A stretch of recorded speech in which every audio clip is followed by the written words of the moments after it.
Assalamualaikum warahmatullahi wabarakatuh. InsyaAllah pada kali ini kita bincangkan surah Al-Kawthar. Surah yang paling pendek dalam Al-Quranul Karim, mengandungi 3 ayat yang sering kali kita baca ketika mana solat.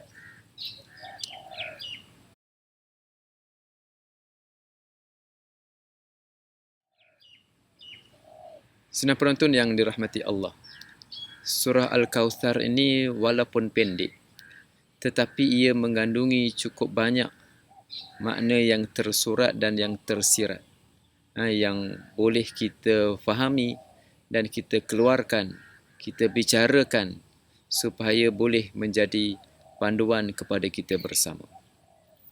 Surah ini dimulakan dengan Allah Ta'ala menyebut, kami telah memberikan kepada kamu wahai Muhammad nikmat yang banyak. Allah Ta'ala sebut, inna a'tainakal kautsar, kami telah memberikan kepada kamu wahai Muhammad nikmat yang banyak. Nikmat yang banyak ini diberikan kepada Nabi kita Muhammad sallallahu alaihi wasallam, dan bukan sekadar kepada dia, juga kepada kita. Ayat Quran ini tuan-tuan memanglah ditujukan kepada Nabi kita Muhammad. Khususnya dalam surah Al-Kawthar ini sebut jelas, kami telah memberikan kepada kamu wahai Muhammad. Tetapi ayat Quran ini juga untuk kita semua manusia, untuk kita semua orang Islam. Oleh kerana dia semua untuk kita orang Islam, bererti Allah Ta'ala juga telah pun memberikan kepada kita nikmat yang banyak. Ayat Quran ini adalah panduan untuk kita.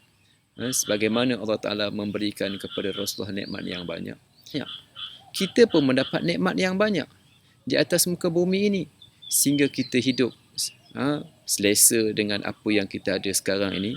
Walaupun ada di kalangan kita yang kurang bernasib baik, tetapi Alhamdulillah kita dapat hidup di atas muka bumi ini.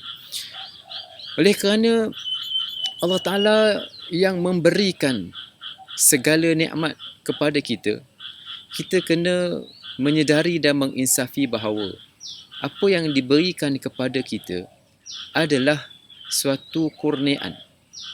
Satu kurniaan. Bukanlah semata-mata disebabkan usaha kita. Ini kadang-kadang timbul suatu masalah, khususnya kepada orang-orang yang berada, orang yang ada kekayaan, orang yang ada pangkat. Dia kata ini adalah usaha saya lah ni. Ini adalah hasil kepandaian saya, hasil kebijaksanaan saya yang menyebabkan saya dapat projek, yang menyebabkan saya berjaya membina perusahaan, yang menyebabkan saya pandai, yang sebabkan saya belajar sehingga tahap yang paling tinggi. Tuan-tuan, semua kurniaan itu daripada Allah Ta'ala. Walaupun kita berusaha, memang kita berusaha. Walaupun kita yang bekerja, memang kita yang bekerja. Walaupun kita yang belajar, memang kita yang belajar. Tetapi kita adalah orang yang terpilih yang bernasib baik. Tak ada manusia yang mahu miskin. Tak ada orang yang mahu susah dan sakit. Tetapi itu semua adalah kurniaan daripada Allah Ta'ala yang menentukan. Yang kaya, apakah semua keinginan manusia ni dapat? Alhamdulillah kita dapat keinginan kita. Tetapi adakah semua keinginan manusia dapat?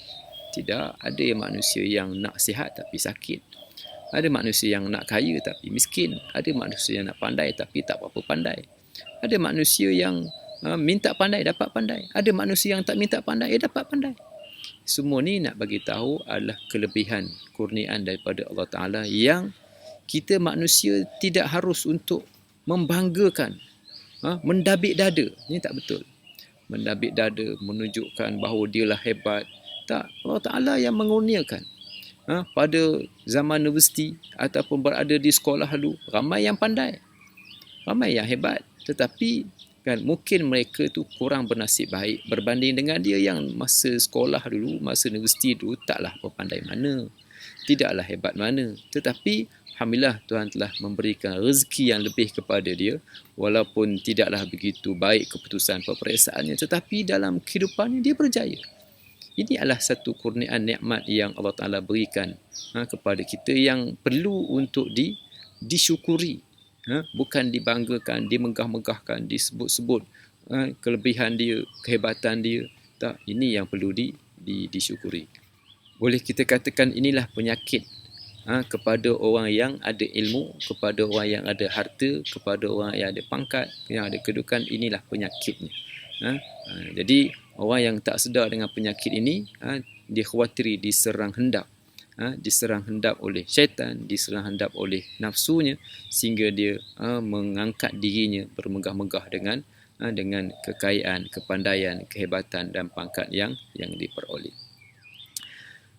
Sama ada nikmat, senang ataupun susah, semua itu adalah ujian daripada Allah Ta'ala untuk kita. Kaya pun ujian, susah pun ujian. Ujian kaya ni mungkin sedap sikit lah sebab senang. Ujian sakit, susah lah sebab sakit. Tetapi sedar bahawa yang kaya juga merupakan ujian, yang miskin juga merupakan ujian kepada kita manusia. Jadi Tuhan nak melihat sejauh manakah seseorang itu bersyukur dan menggunakan nikmat-nikmat yang diberikan itu untuk jalan kebaikan, dan juga dalam misi mencari keredaan Allah Subhanahu wa Ta'ala.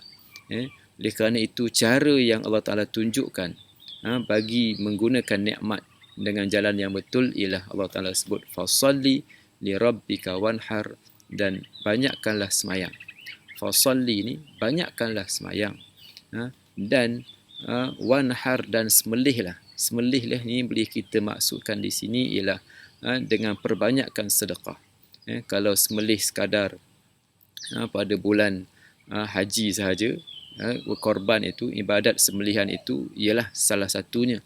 Tapi kalau untuk kita luaskan lagi tafsiran, sembelih itu ialah melakukan ibadat, ibadat sedekah. Tak sekadar pada bulan musim hari raya Aidil Adha sahaja, tetapi juga boleh diluaskan konsep itu, sedekah itu dalam bulan-bulan yang lain. Ini tak menafikan bahawa kepentingan untuk berkorban ataupun melakukan ibadat sembelihan pada bulan pada hari raya Aidil Adha, tetapi kita nak supaya meluaskan konsep bersedekah itu bukan sekadar pada bulan Aidil Adha sahaja, tapi juga pada bulan-bulan yang lain. Oleh kerana itu, kita perlulah untuk memberikan dan juga memperuntukkan sedikit daripada rezeki yang kita ada untuk tujuan berkenaan sebagai salah satu daripada tanda kita bersyukur kepada Allah Subhanahu wa Ta'ala. Seterusnya, ibadat korban merupakan satu amalan yang membuktikan kesyukuran dan kita mengikut jejak Nabi kita Muhammad sallallahu alaihi wasallam.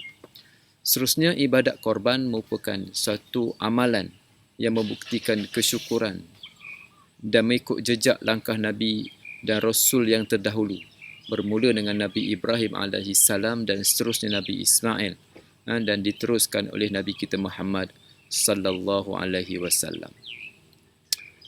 Dalam ayat yang terakhir dalam surah ini, dan inna syani'aka huwal abtar, antara salah satu daripada sebab turun kepada surah ini ialah orang kafir Quraisy menuduh Nabi kita Muhammad sallallahu alaihi wasallam sebagai orang yang terputus zuriat.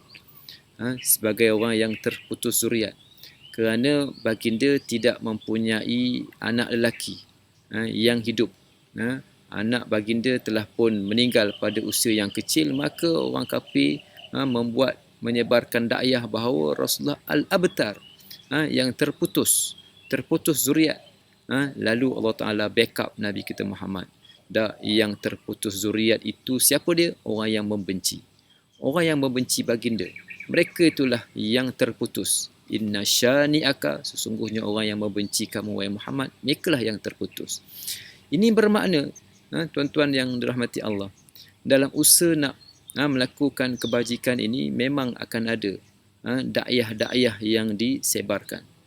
Website, Facebook yang memburukkan, website yang memburukkan pendakwa ni memang ada. Memang ada, akan berhadapan dengan semua ini. termasuklah WhatsApp, termasuklah segala media sosial yang ada, yang memburukkan ni kena hadapilah, biasalah itu. Tetapi kan, dalam ayat yang pendek ini Allah Ta'ala sebut, banyak dah kami memberikan nikmat kepada kamu wahai Muhammad. Yang terputus itu adalah pembenci kamu. Kamu tak terputus. Kami telah berikan nikmat yang banyak kepada kamu. Bersyukur. Ini Allah Ta'ala backup. Begitu juga sekiranya berlaku kepada kita dan orang tak suka, orang benci, orang marah, kita baca surah Al-Kautsar ini, kita merasakan bahawa Allah Ta'ala backup kita, dan kita rasa sangat bertuah sekiranya kita yang mendapat nikmat dan Allah Ta'ala backup kita, bukanlah Allah Ta'ala turut membiarkan, tidak, tetapi Allah Ta'ala backup kepada kita yang melakukan usaha ke arah kebaikan. Yang terakhir daripada surah ini ialah Allah Ta'ala telah pun memberikan kepada Rasulullah Al-Kautsar. Salah satu daripada tafsiran Al-Kautsar ini ialah Telaga Kautsar yang Allah Ta'ala akan berikan nanti di akhirat. Telaga Kautsar. Siapa yang minum daripada telaga ini tidak akan dahaga selama-lamanya. Maka kita sayangilah Rasulullah, dan kita banyaklah berselawat kepada baginda Rasulullah. Mudah-mudahan di akhirat nanti kita akan berjumpa dengan baginda, dan juga akan dapat minum di telaga baginda Rasulullah sallallahu alaihi wasallam. InsyaAllah kita berjumpa lagi dalam surah-surah yang lain. Allah Ta'ala